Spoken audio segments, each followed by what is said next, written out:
पालकमंत्री पदाबाबत आज मुख्यमंत्र्यांची भेट घेणार असल्याची माहिती भरत गोगावले यांनी दिली आहे। पालकमंत्री पदाच्या मुद्द्यावर आज एक महत्त्वाची बैठक होणार आहे।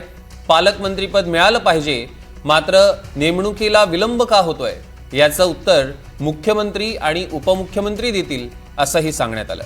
दरम्यान यंदाचं झेंडावंदन आपणच करणार असल्याचा दावा गोगावले यांनी केलेला आहे।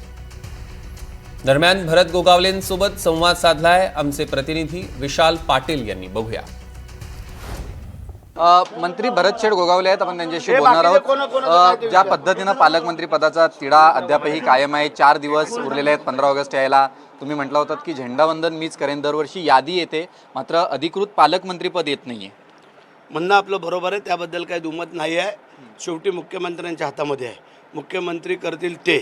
आता मुख्यमंत्र्यांना परवा स्वतः उपमुख्यमंत्री एकनाथ शिंदे साहेबांनी सांगितलं, मागच्या आठवड्यात ते बोलले करतो म्हणून, काय अडचण आली काय माहिती नाही।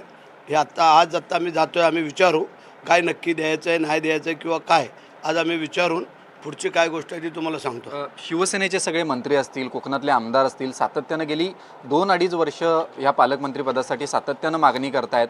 तुम्हाला एक आश्वासन दिलं जातं, मग ते पाळलं जात नाही, खेळवलं जातं आहे का एक प्रकारे? 2-2.5 वर्ष झाली, 2.25 वर्ष झालेली आहेत आणि ठीक आहे, काही कारणास्तव थांबलं होतं। आता थांबायला नाही पाहिजे, कारण जी काय आमदारकीची सीट होती ती अनिकेत तटकरेंना दिल्यानंतर त्यांनी पण सांगितलं की हे पालकमंत्रीपद भरत शेठला दिल्या काय हरकत नाही आहे आणि त्या अनुषंगाने मुख्यमंत्र्यांनी मान्य केलं, सगळ्यांनीच मान्य केलं। परंतु आता का थांबलं आहे काय नाही, आज आम्ही विचारतो, नाहीतर काय करायचं ते ठरवतो। अवघे 4 दिवस 15 ऑगस्टला उरलेले आहेत। तुम्ही ज्या वेळेला विधान परिषदेची निवडणूक होती त्यावेळेला म्हणतात की यावेळेचं झेंडावंदन हे मीच करणार आहे। झेंडावंदन आम्ही करणार, त्याबद्दल काही दुमत नाही आहे। आता बघतो आम्ही, चल।